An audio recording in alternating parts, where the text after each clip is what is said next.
नमस्कार, साई संतोषी kitchen YouTube चॅनलमध्ये आपले स्वागत आहे। आज मी बनवणार आहे साबुदाणा खीर महाशिवरात्री स्पेशल। चला तर मग आपल्याला साबुदाणा खीर बनवायची आहे, तर त्याला लागणारे साहित्य बघूया।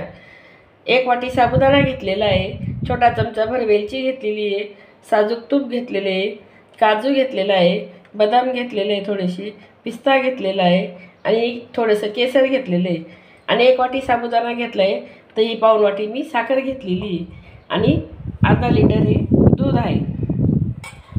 चला तर मग रेसिपीला सुरुवात करूया।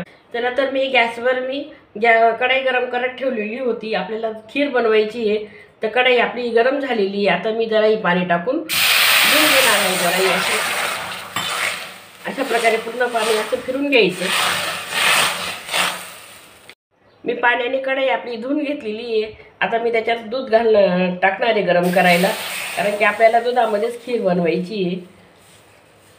दूध गरम होते तोपर्यंत आपण दुसऱ्या शेगडीवर पॅन ठेवून घेतलेला आहे आणि आपल्याला ड्रायफ्रूट भाजून घ्यायचे आहेत। ड्रायफ्रूट भाजण्याच्या आधी मी तुपामध्ये साबुदाण्यामध्ये चमचाभर तूप टाकून घेते आणि हे आपल्याला साबुदाण्यामध्ये हे चांगलं मिक्स करून घ्यायचं आहे, कारण की आपण खीर बनवतो ना त्यावेळेस साबुदाणा हा चिटकून जातो, तर तो एकमेकाला चिटकू नये म्हणून आपली खीर पण चांगली मोकळी व्हावा, त्याच्यामुळे अशा प्रकारे जरा तूप लावून घ्यायचं साबुदाण्याला।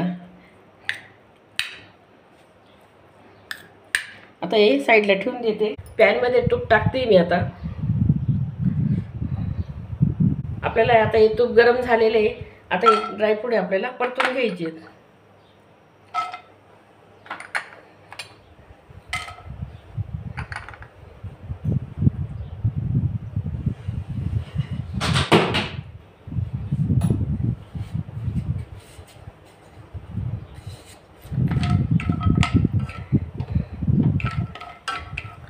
आपल्याला हे ड्रायफ्रूट फक्त असे लालसर होईपर्यंत परतून घ्यायची ती। आता हे ड्रायफ्रूट पण आपले चांगले लालसर झालेत आणि थोडेसे किसमिस घेतलेत ते पण टाकून देते याच्यात। आपल्याला हे पण तुपात परतून घ्यायचे।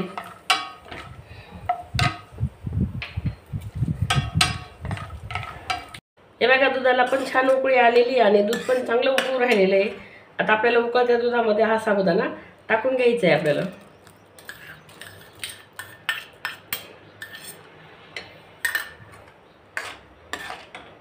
आता जरा साबुदाणा पण आपण दुधामध्ये चांगला शिजवून घेऊया। 4 ते 5 मिनिटं आपण चांगली त्याला उकळी येऊ देऊया आणि पाऊण वाटी साखर मी त्याच्यात टाकणार आहे। आता गोड तुम्हाला किती लागतं त्यानुसार तुम्ही त्याच्यात साखर टाकू शकता। मी पाऊण वाटीमधून थोडीशी चमचाभर साखर उरवलेली।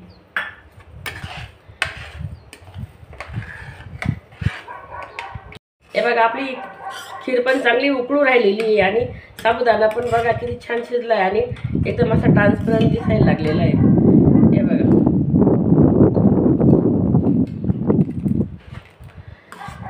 आता साबुदाणा पण आपला चांगला शिजत आलेला आहे। त्याच्यामध्ये मी आता चवीनुसार वेलची पूड टाकते, छोटा चमचाभर, थोडंसं केसर,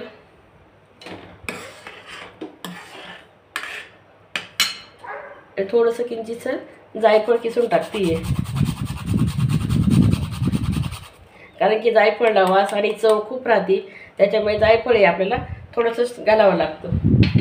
चिमूटभर आपण जरासं जायफळ किसून टाकायचं याच्यामध्ये। आता हे मी ड्रायफ्रूट हे तुपात भाजून घेतलेले होते, हे पण आता मी खिरीत घालणार आहे।